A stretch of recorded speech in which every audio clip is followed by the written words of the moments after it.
శ్రీ ఆండాళ్ తిరువడిగళే శరణం. ఇప్పుడు లేపబోయే గోపిక ఆ ఊరిలోనే ముఖ్యురాలు. ఆమె నివసించేది శ్రీకృష్ణుని పక్క ఇంట్లోనే. ఇక పాసురం చెప్పుకుందామా? நூற்று சுவர்க்கம் புகுகின்ற அம்மனாய்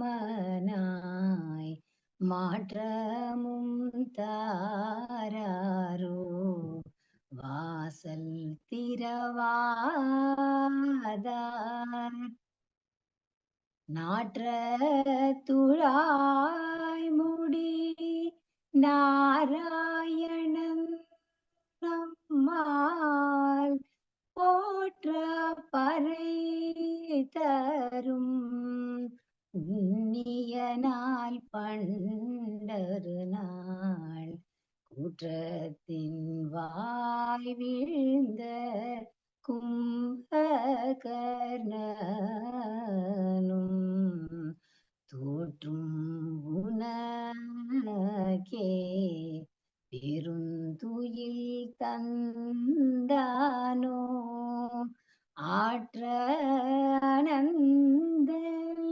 அனந்தலுடையாய் அருங்கலமே தேற்றமாய் வந்து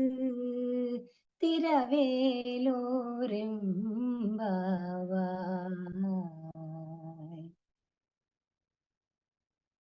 గోపిక ఉండే ఇంటికి కృష్ణుడి ఇంటికి మధ్య ఉన్న ద్వారం ద్వారా శ్రీకృష్ణుడు ఆమెను తరచూ కలుస్తూ ఉంటాడట. నోము నోచితే కాని లభించని కృష్ణానుభవం ఆమెకు నోచకుండానే ప్రాప్తించింది. పెరుమాళ్ళని అనుభవించాలనే అత్యంత సులభమైన మార్గం ఏమిటి అంటే శరణాగతి. అది చేస్తే పెరుమాళ్ళు తానే భక్తుడికి వశమవుతాడన్న విషయాన్ని ఇక్కడ ఆండాళ్ తల్లి తెలుపుతోంది.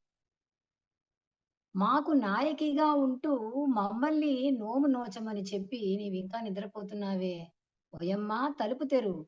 తలుపు తెరవకపోయినా కనీసం నోరు తెరిచి పలకవన్నా పలకచ్చు కదమ్మా! లోపల శ్రీకృష్ణుడున్నాడా అన్న ప్రశ్నకు ఇక్కడ కృష్ణుడు లేడు అందట ఆవిడ.